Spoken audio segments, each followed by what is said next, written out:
start off by reading out a quote for you. It's from Philip Kotler, actually, and it says, "Marketing takes a day to learn and a lifetime to master." Marketing takes a day to learn and a lifetime to master. We're here today to hear our guests and speakers tell us about this very interesting topic that we have, growing from marketing to CEO. So how many of us would love to be a CEO one day? Yeah? You would, huh? It's a lot of responsibility. You think it's hard?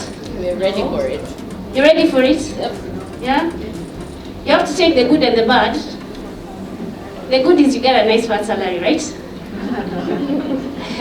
We shall hear what the bad might be. Is it bad? No, we're going to hear from our wonderful panelists. My name is Trish Engineer. I'll be your moderator for this evening. And I will allow my panel to introduce themselves and tell us a little bit about what they do. Starting with Andrew. I enjoy, at least my name starts with A, so I've always had the benefit of always starting fast. Andrew Mutuma, Managing Director of DHL Express. Is there anything more I need to add from there? I will catch up with you in a bit. Awesome.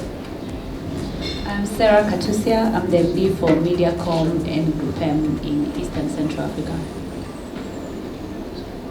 Okay, C is not too far away from A. So I'm Charles Kariuki. I'm the Managing Director of AR Healthcare, and I'm also the Chair of MSK.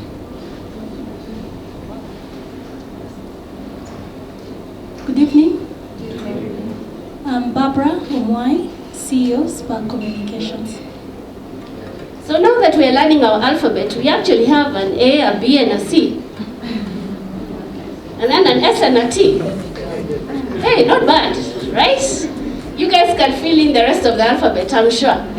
Okay, so let's get straight into our discussion for this evening. I'm going to start with Babara. Tell us a bit about your background. What did you study? What was your work experience like?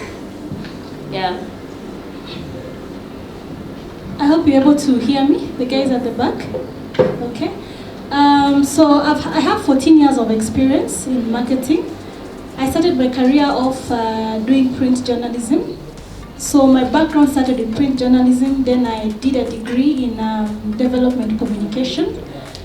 As I continued in my career path, I joined Strathmore. I did a program for enterprise development to just hone my skills as an entrepreneur. Then I've done a couple of courses on leadership development, specifically Women in Business, that is Strathmore Business School, and Breakthrough Leadership by Dr. Patricia Moderator. Thank you. I'm hearing that word leadership. Okay, let's hear from Charles.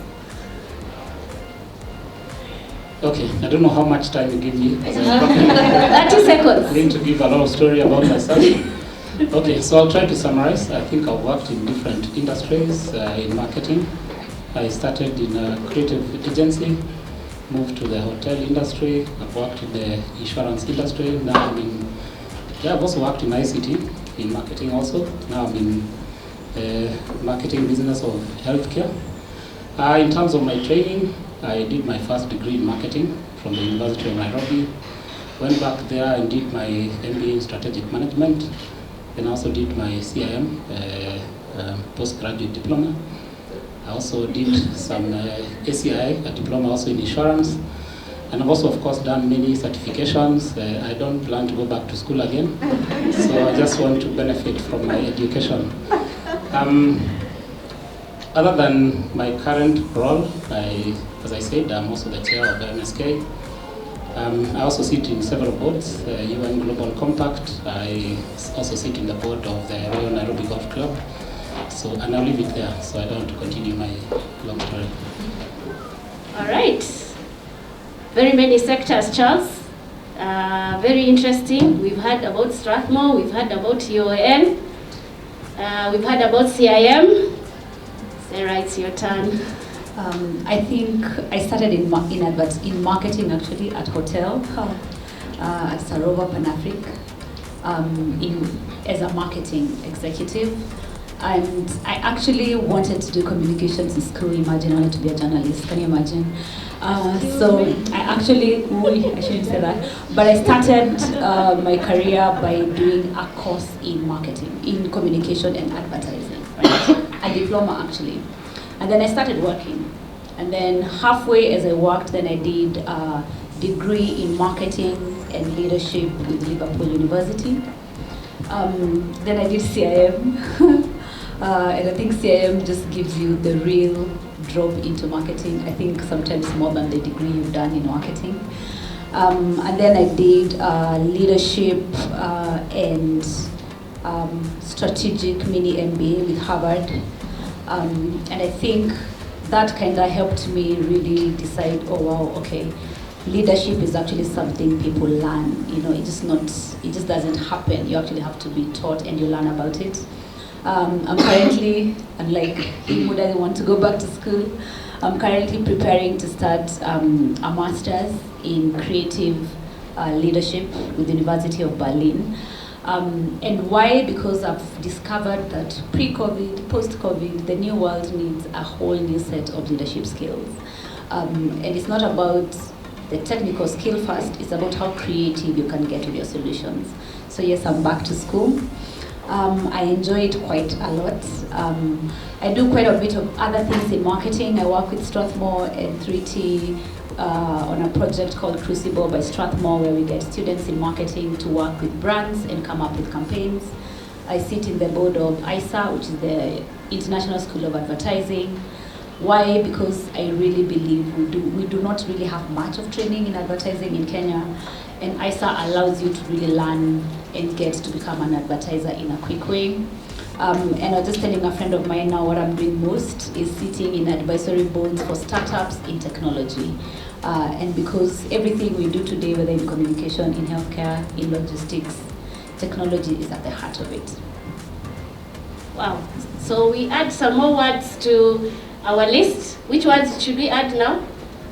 We had leadership, we had CIM, we had the University of Nairobi. Going back to school. Going back to school. Yeah, what else?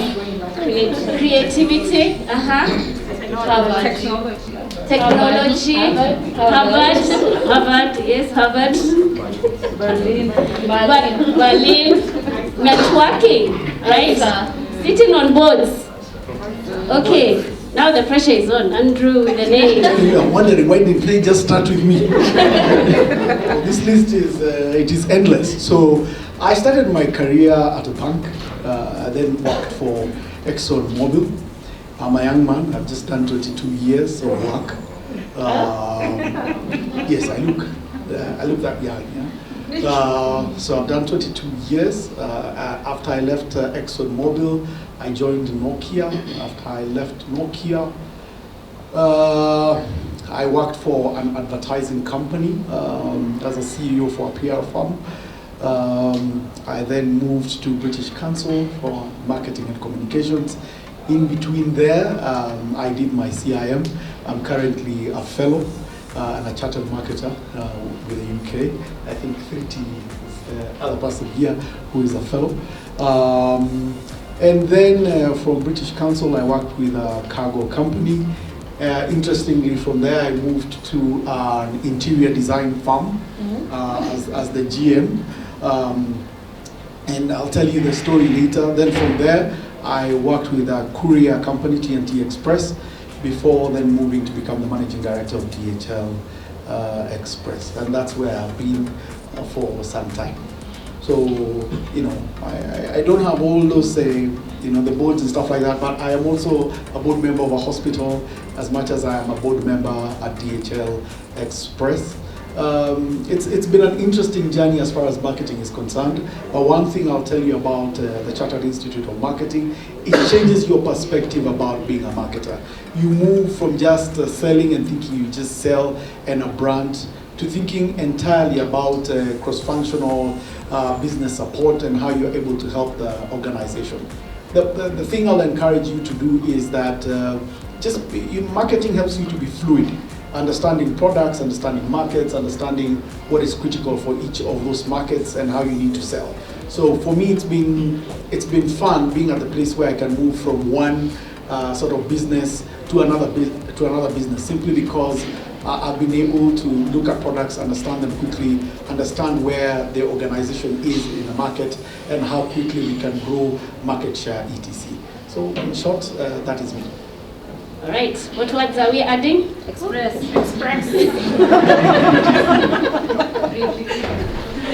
Some more words? Fluid. Okay. And we've heard so much about CIM. So where are the CIMers in the house?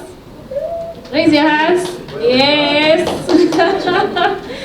So those of you who'd like to aspire to join the programs, please speak to those who have raised their hands. That should give you a good opportunity to network and find out more about this very interesting course. Okay, so I'm going to go to Charles. Charles, you've now held this position for quite some time. When did you feel that you were ready to be a CEO or an MD? When was that moment where you told yourself, yes, now is the time? Okay, thank you, Pretty. I don't know whether some people conspired to make sure that they had this question and directed to me. Because we sit in the same board with Pretty, so I'll know how I'll treat her in the board. She's going to ask me any other difficult question. But thank you. I think it's probably not as a director as it seems. That you wake up and say, now I'm ready to be a CEO, or now I'm not ready to be a CEO. Opportunities sometimes, provide themselves. But I think for all of us, you have a plan in your career in terms of what you want to become. Okay? But I think the most important thing is what I would call continuous development. One, in terms of expanding your knowledge. And that's why most of us, you see almost the common denominator is people going back to school. The second one is also in terms of your professional growth. I think when you see a lot of people moving from one company to the other, it's because you want to get more experience. Working in different diverse industries tends to give you, different perspectives. There's a time people used to ask me, how do you manage to move from one company to the other? And I'll tell people, the concept of the customer is the same. Okay? Every customer is looking for value. So that's why it's not difficult to say that you move from one organization to the other. But I think what it does is that moving from different organizations gives you a lot of perspectives, a lot of, different ways of looking at, customers, looking at solutions for customers. Education, of course, gives you a lot of insight in terms of how you look at things. So to me, I think it was just a process of me trying to develop myself in the career. And then that right opportunity and I can tell, I never woke up and I said, now I want to become a CEO. I remember I saw an advert for a general manager and I thought, let me apply for this position. Okay, and we went for interviews, we were shortlisted, we were 3 of us. Then we were told, this is the opportunity now to go and meet, the board. They decide the last 3 candidates. And I think we were interviewed and they took long to get back to us. Then I remember I went for a function at Carnival. Then I met the guy who was a group CEO then. And I went to him and I told him, I came for an interview and he never called me. So I think he was a bit, surprised, when I confronted him. Because the other thing is that I think you also have to be bold sometimes. I see people doing interviews and you sit back and you keep on complaining, they've never called me. So the guy looked at me and told me, that position is yours to lose. So we are planning to call for the final interviews, but I think he had taken some whiskey, so he was trying to impress me. So he told me, I think you are the right candidate for that job. But I think that's what inspired me. Because I went and I did a lot of, study, research on the organization, because I went for that interview knowing this is my job. Okay? And eventually I got the job. Okay? So that's why I wanted to explain that, you don't wake up and see this is the right moment. But I'll also tell you something else. When I got the job, I was a golfer then, but not a very good golfer. But I was telling my friends that now I have enough time to become, because I'm the boss now, I'll be playing golf every day. Okay, I was quite surprised because I used to go to the office trying to figure out, where to start. Many things in the organization that you want to change from, marketing, communication. I used to go to the office at 6 in the morning and probably leave at sometimes even at 4 p.m. At probably 10 p.m. So some friends used to call me and they asked me, I hope you're not in the office.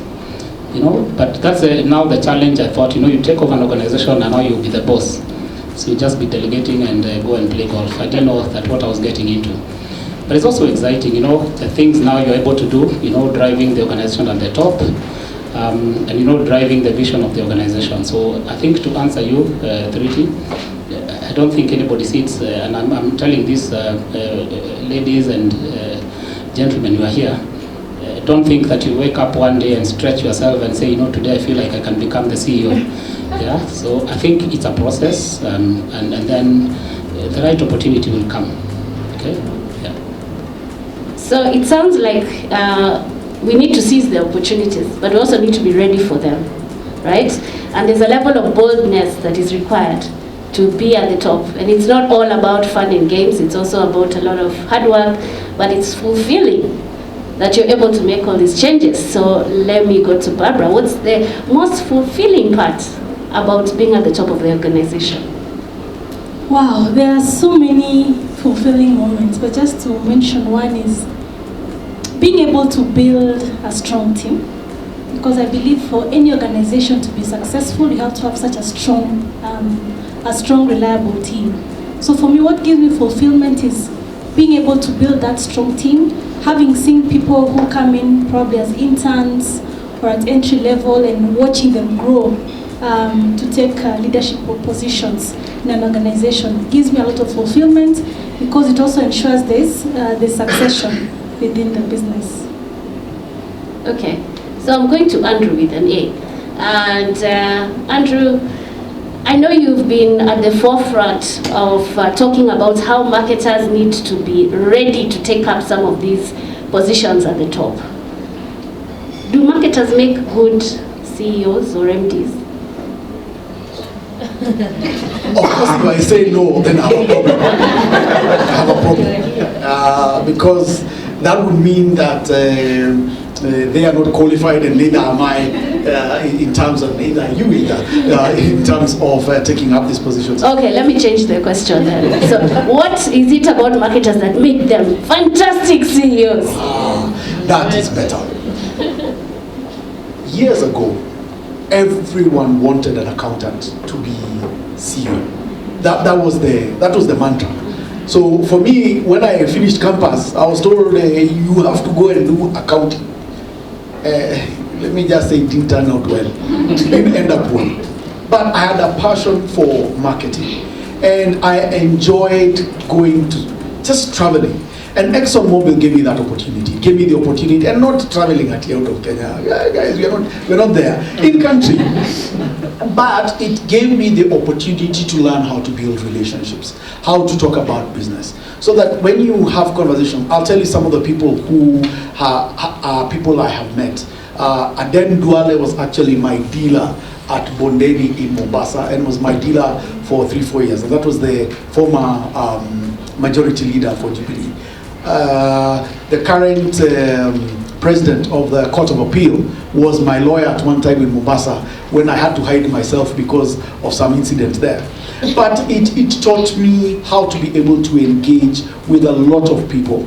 And that exposure has been extremely essential today.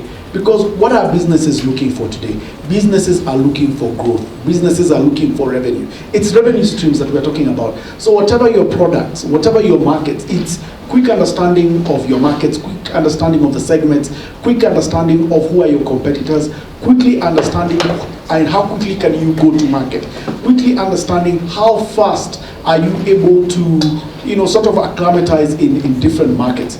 And so for marketers, this is our time. This is our time because you're quickly able to appreciate what's going on. So I'll give you an instance. During this particular time of COVID, it's been an extremely amazing season for me and our business because we have gotten the strongest results we have gotten since inception of this organization. We had a flight that used to come into the country once a week. In February of last year, we had a Boeing 767-200 that used to come once a week. Today, we have grown that aircraft to a Boeing 767-300, and it's here daily, carrying 56 tons into the country and 56 tons out of the country every day.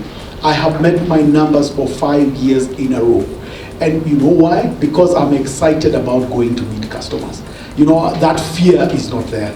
The adrenaline of cracking a customer's, you know, going to a customer and you have issues and you're trying to fix a customer's problems, and finally when you break through and they tell you, okay, we'll give you 1 shipment, then all of a sudden it is 10, then all of a sudden you have the whole account. It's a drag. Selling is a drag. You know, for me, it gives you a high like no other.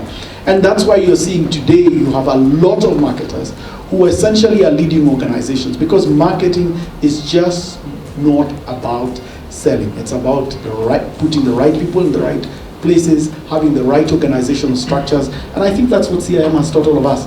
Because in the CIM paper, the last paper, when you're doing your case study, it's about the total organization, understanding accounting, understanding, you know, business analysis, credits, purchasing, etc. So essentially, there is just a whole different dimension for marketers. So this is the right moment for marketers, and it doesn't matter where you are, whether you are in law. The bottom line for every profession is that you have to have clients. That is the bottom line. And I saw something, a guy called Ted Mbuthia, who I schooled with in a good school years ago. And he was talking about, when you look at a product, what do you see? Tension.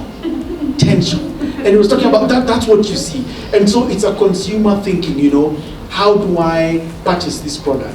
But it's over to you as a marketer to make sure that you're giving a consumer or your customers such amazing service that for them, you recall them so much that by the time a customer or another competitor is coming into the market, they don't see the need of changing, simply because they are comfortable and you've worked with them to ensure that you keep them in business. Because it's always not about you two, it's also about keeping your customer in business. There's a lot I can say about marketing. I mean, I'm passionate about this field. I think I've been here for probably the last 15, 16 years as a marketer. But it's interesting to see where that has led me. And the other thing that I've also found is that people enjoy having conversations with marketers. Not to say anything about accountants and the other professions, but there's just, and I can see someone in the room who is like, but you know, marketers, the other thing is just the opportunity to just get to having conversations with people and building rapport very quickly. And I always tell guys, marketers are the guys who ask. If you put a marketer in a room, I say, if you want a good politician, put a marketer in the room. Because they're able to build a story very quickly, even though it was not true. But they can build for you a scenario very fast, you know, and that's what I enjoy about marketing. So to you, you are in the right place. Focus on it. I think marketing will take you very far. Because as you can see, it's taken a couple of people here extremely far. Thank you. So the fact that we have skills to engage customers puts us in a very unique position. Yes, guys? Yeah? And Andrew says we're not afraid to reach out and speak to them. That's good, because we have an understanding of the consumer, we know how to communicate, we can story tell, hopefully with the truth. And Serah, my question for you is, what other skills do marketers need as they are planning their career, planning the next move, and planning to work towards that position of CEO or MD? I think everyone has spoken about it. I think doing CIM changes your life, right? And I think it's because CIM is not about marketing, it's about looking at the business. Remember my first class in CIM, I literally took one of my clients' brief and made it my project and then give it to the client as their business plan. And because it allows you to actually look at the full business.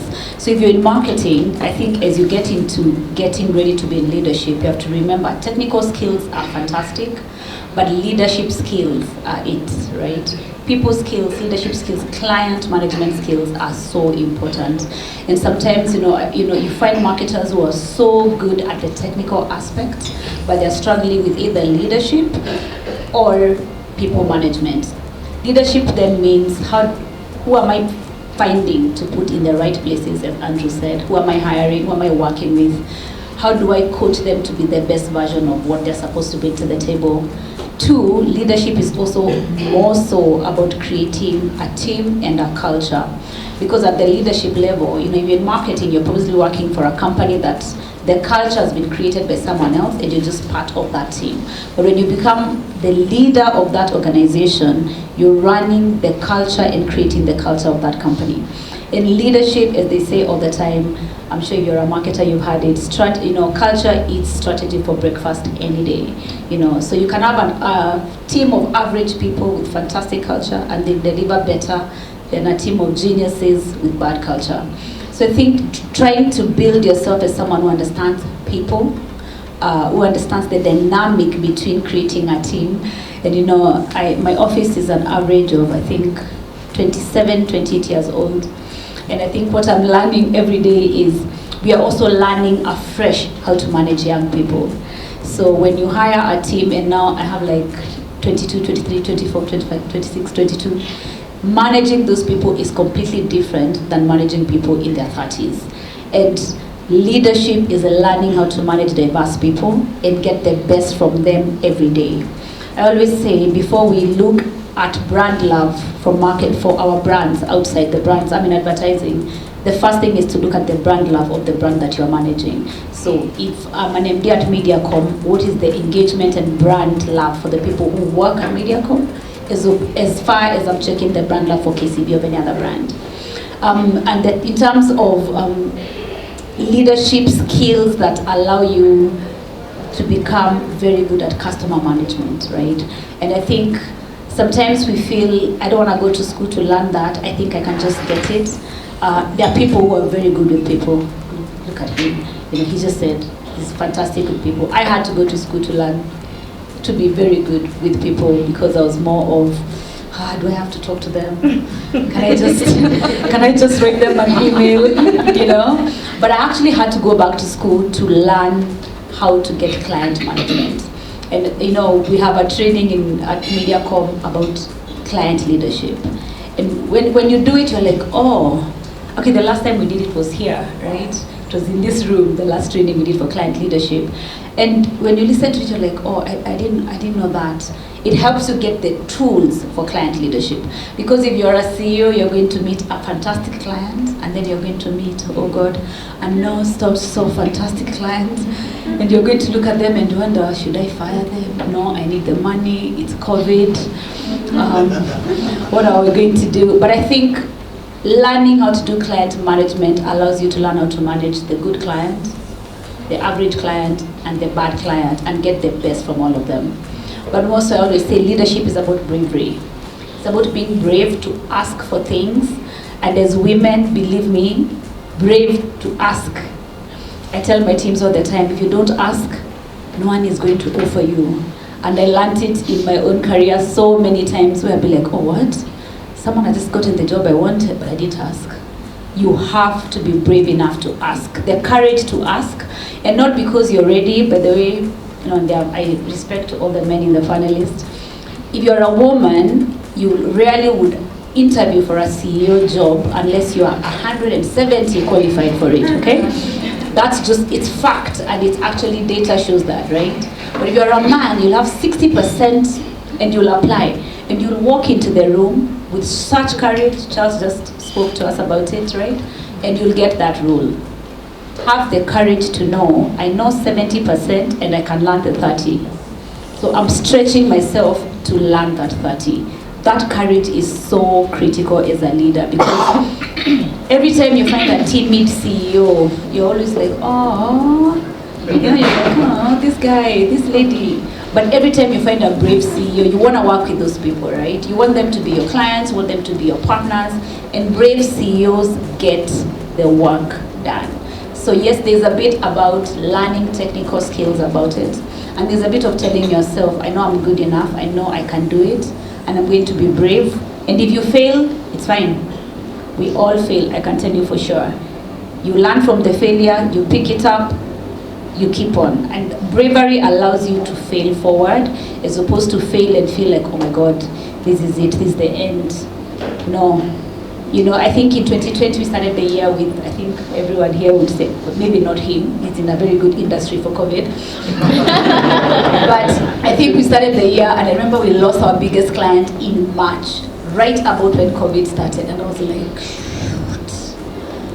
I am going to be jobless. That's the first thing I ever thought. That's the first time in my entire life I thought I'm going to be jobless. Because how does COVID come and then you lose your biggest client? How does that work? And we've had to rebuild the business brick by brick, right?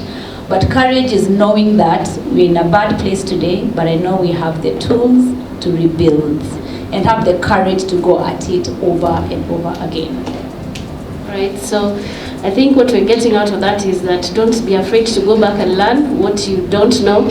Don't be afraid to learn people's skills and client management skills, but at the same time be brave and don't worry about making mistakes, because we can pick ourselves up, dust ourselves off and move on, right? Stand up and move on.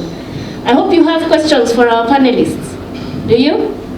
Oh yeah. Yeah, you do? Yeah. Okay, I'm coming to you in a bit. Charles, I think this is the best question for you, Charles. What questions are potential CEOs asked during interviews? Okay, I mean, that's a very good question. I wanted to encourage ladies first. I work in an organization that has 60% ladies. Okay. Not because I'm the one who does the interviews. In fact, I'm the biggest champion for boy child, because sometimes you do interviews even for doctors and you find number 1 is a lady, number 2 is a lady, number 3 is a lady. Boy child is distant number 5, so I'm wondering how do I promote my boy child. But I think a lot of things have changed and ladies are able to, take their space. Yeah. Thank you, Trinity, for that question. I think one of the first question that I've seen across most organizations looking for a CEO. Number 1 is vision and the strategic, thinking for a CEO. That's always most of the times, the first question. And I think also Andrew alluded to it. Most companies are very focused on growth, so they also want to hear your vision for growth for the organization. Of course, organizations are about people, so everybody also wants to know your skills about people, your management style. That's only first time you'll be asked, by the way, what is your management style? And people start looking and wondering, okay, so we say management is situational, so sometimes you have to understand the organization that you are taking up. They also want you to know, in terms of people, how you're able to inspire, motivate people, develop people in terms of their careers. In terms of culture, yeah, she said, culture is strategy for breakfast. Today I think it also eats lunch and dinner. So culture is very important for an organization. So most boards are interested to know, in terms of culture, how you're able to create a winning culture in an organization. And this is very important, especially for marketers. I have had many marketers say, me, I don't like numbers. Please, if you want to become a CEO, that would be the next question about, finance. Because everybody wants to know about your understanding of a P&L, a balance sheet, a cash flow statement. Companies now are struggling because of cash flow. So financial acumen is very important. And of course, your operational excellence, how you understand operations. I don't know that I've left anything. And also your understanding of the market, the competitor space. Yeah, so those are the key questions that most CEOs will be interviewed for. And of course, we say your network is your net worth. So of course, everybody wants to know, your space in terms of the network. Your company will be stuck at some point with many institutions, KRA, you are looking for licenses, and everybody wants to know your space in terms of network, how you're able to get things done. Yeah. So yeah, in a nutshell, those are the key areas that most CEOs will be required to be very good at. Thank you, Charles. You brought up the issue of networking, and maybe I can go to Babara. What can you advise the upcoming marketers on this aspect of networking? What should they do? How do they start? How do they get to know that guy in KRA who can help sort out an organization's problem? Yeah, or Or how do they know which MP to speak to when it comes to needing perhaps a policy or something lobbied at parliament level? Yeah. Thank you. It might sound cliche when people say your networks are your net worth.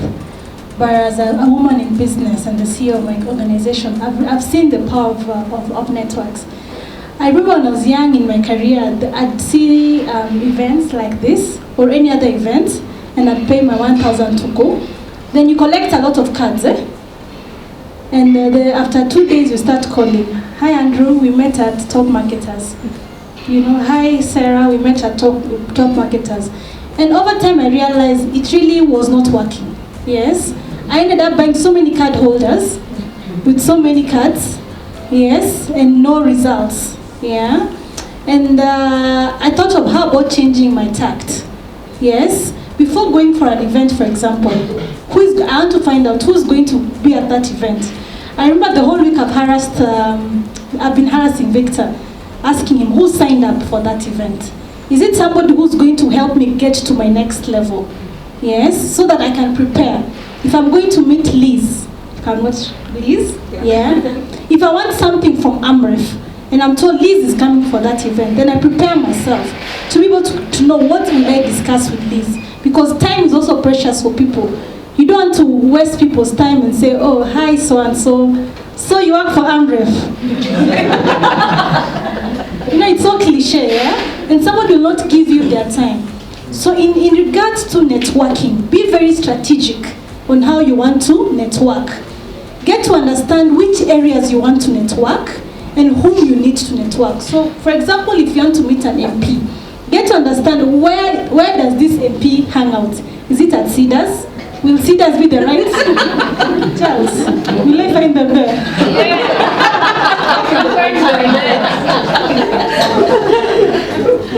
and have your agenda, yeah, so that you don't waste the other person's time. So when you're doing your networking, be very strategic.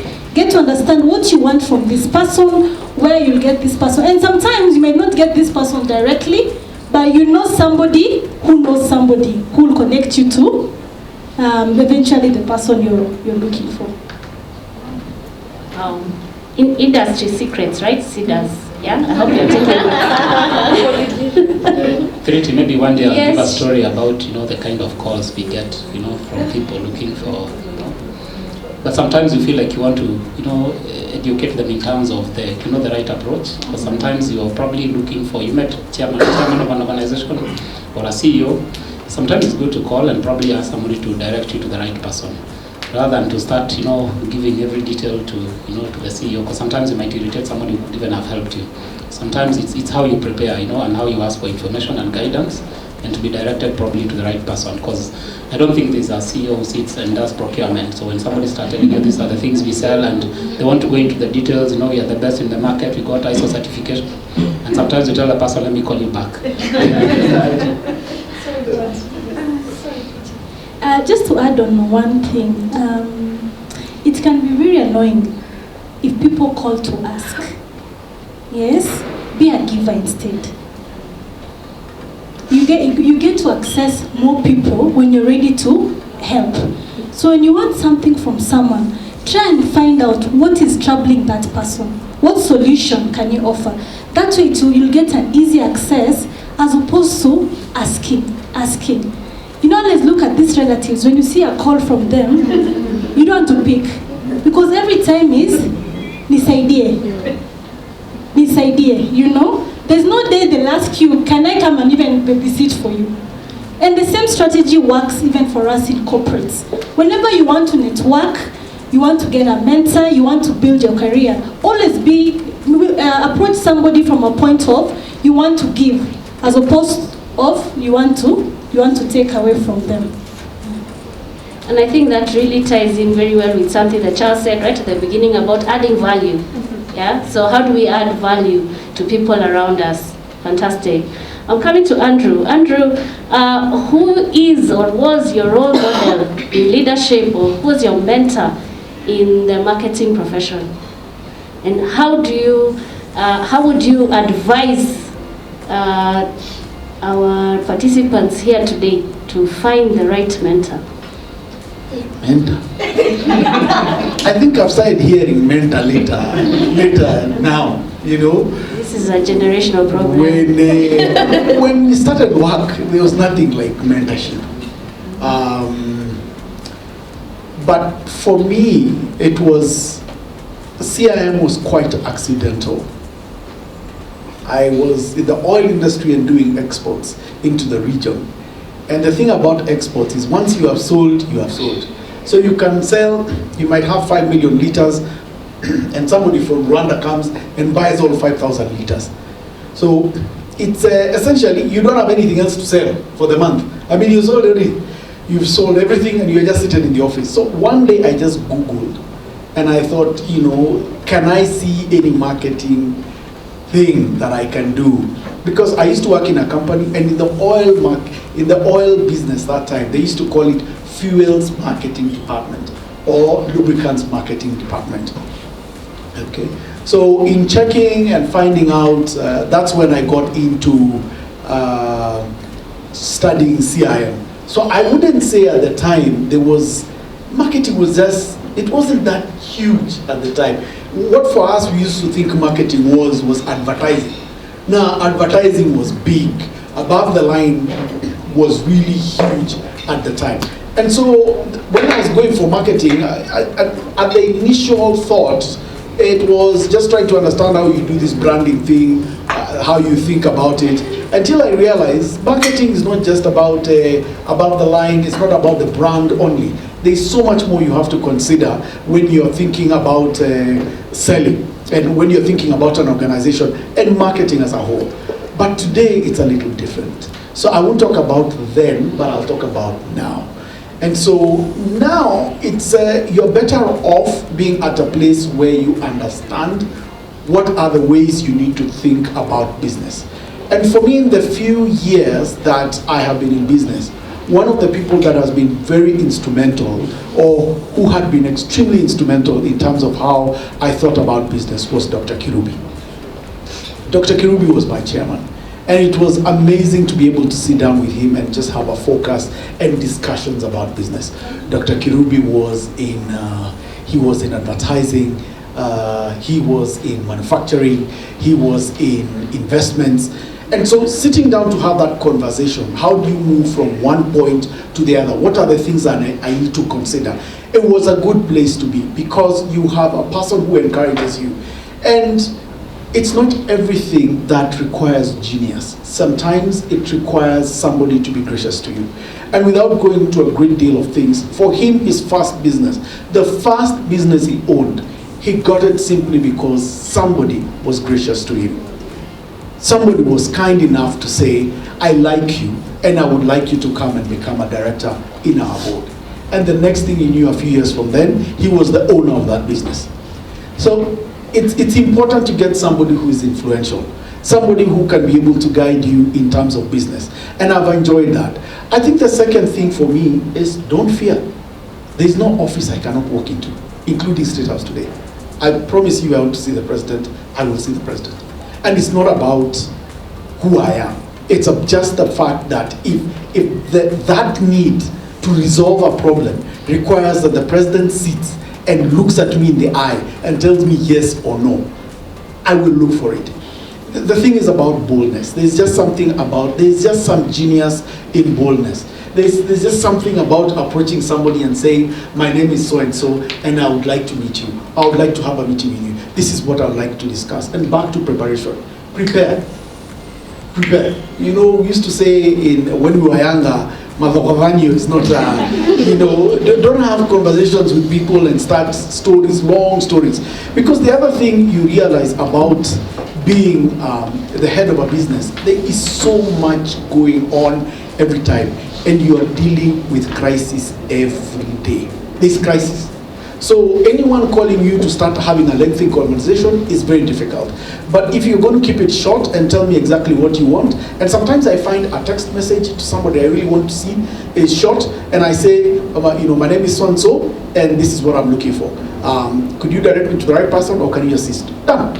very short, and in most cases you'll find somebody shortly calling you and saying, I've been given your number by so-and-so so that I can assist you with a specific problem. Mentorship is important. Get somebody who is an expert in their career. My wife is here, and one of those things I've seen her do with the Listen to Nigeria Network is a focus on just being able to mentor younger people. And it's interesting when you see that, when you see young people who are able to grow a lot more simply because they have somebody who can say, this is what you need to do. So learn from other people's experiences.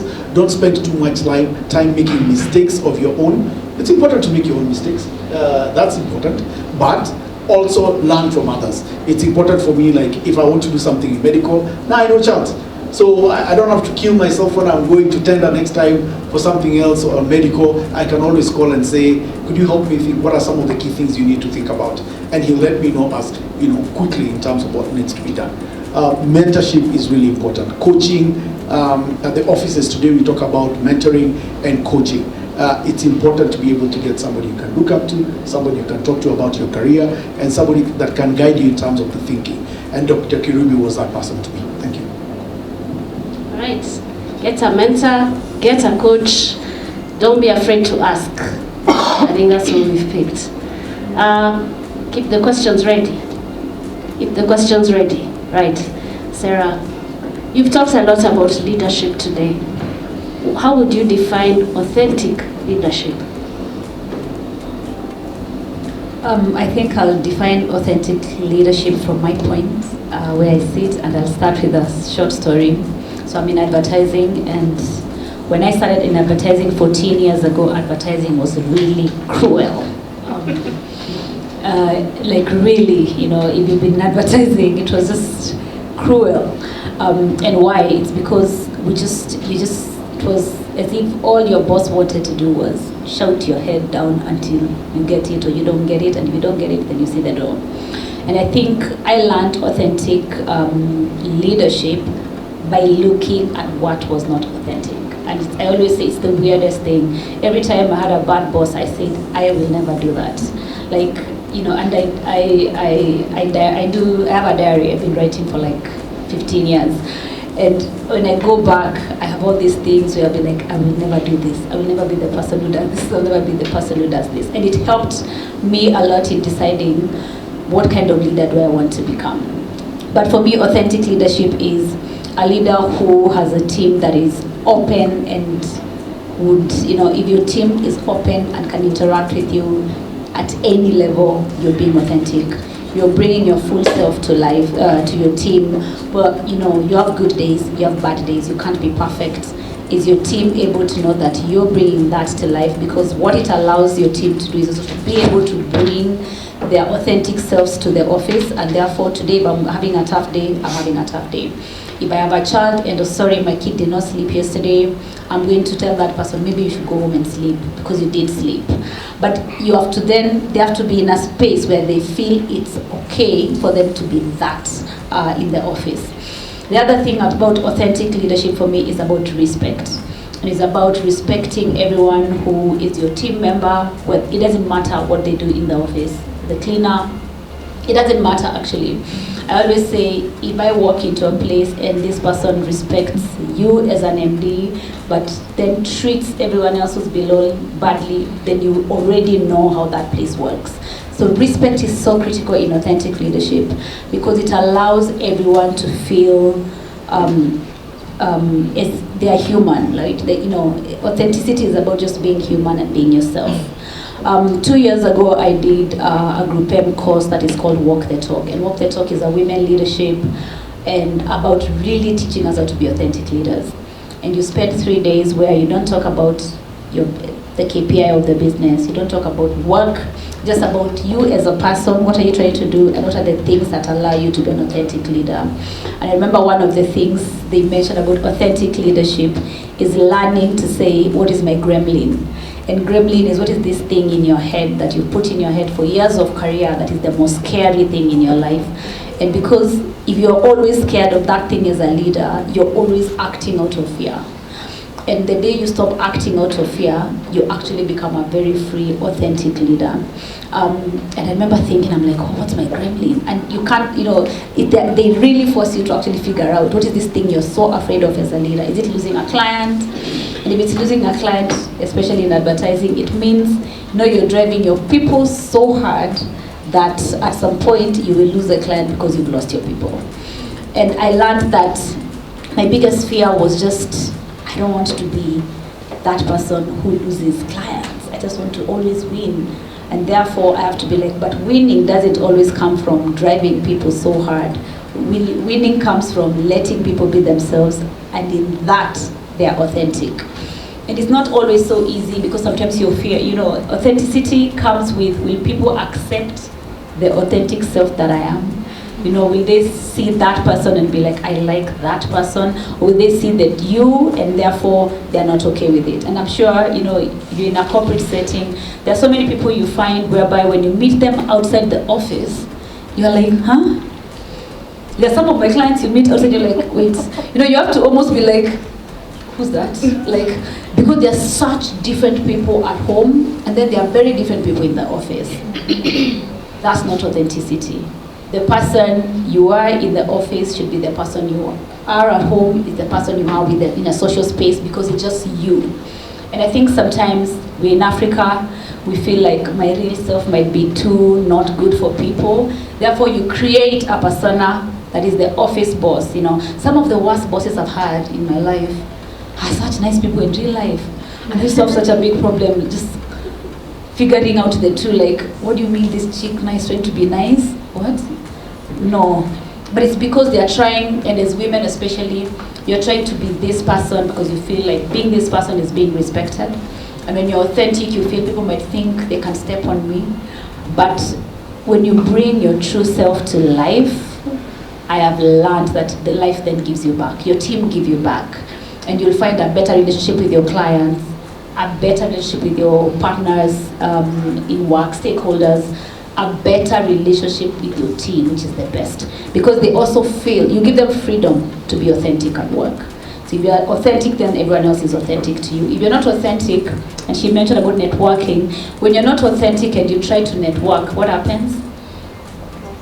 You're trying to create this persona, and this other person is talking to you and they're thinking, what is going on? Because it's not you. But when you're authentic, believe me, the ones who gravitate towards you, that's fine. And the ones who don't, that's fine. Who you are is who you are, and the people who are going to gravitate towards the true self are fine. And the ones who don't, you can't be liked by anyone. As I just say, if you want to be a leader, drop the need to be liked. Right? Like today, just drop it. You don't have to be liked. However, you have to be the person who people are like, oh, I want to work with her, not because I like her, but because I know she's a respectable person to work with. But more so, please, every day, be brave enough to be yourself. Be brave enough to be yourself. And it's the age of social media. Yeah. Be brave enough to be yourself on social media. Be brave enough. If you're struggling, you're struggling. If I'm having a bad day, I'm not going to post a happy picture. I am not having a happy day. It's just today. I want to not work and eat a cupcake, and therefore I want to not work and eat a cupcake. And when you start being an authentic self, you will learn that the weight of many people drop off, but you learn there are people who really gravitate towards what the real self and what your true self is. All right. Thank you so much for being open and vulnerable enough to share that story with us and tell us about what your biggest fear is. I think that leaves us with quite an interesting thought on what each of us has. Serah has called them the gremlins. Yeah, what are we afraid of and how do we confront them? Charles, I can see you'd like to say something. Yeah, actually, I just wanted to add on what she's saying about leadership. Because just what she's explaining, we say it's the paradox of, balancing greatness and humility at the same time. See, being great enough to be able to inspire a vision, and being humble enough to be able to connect even with the tea lady in the office. That's how I'll put it.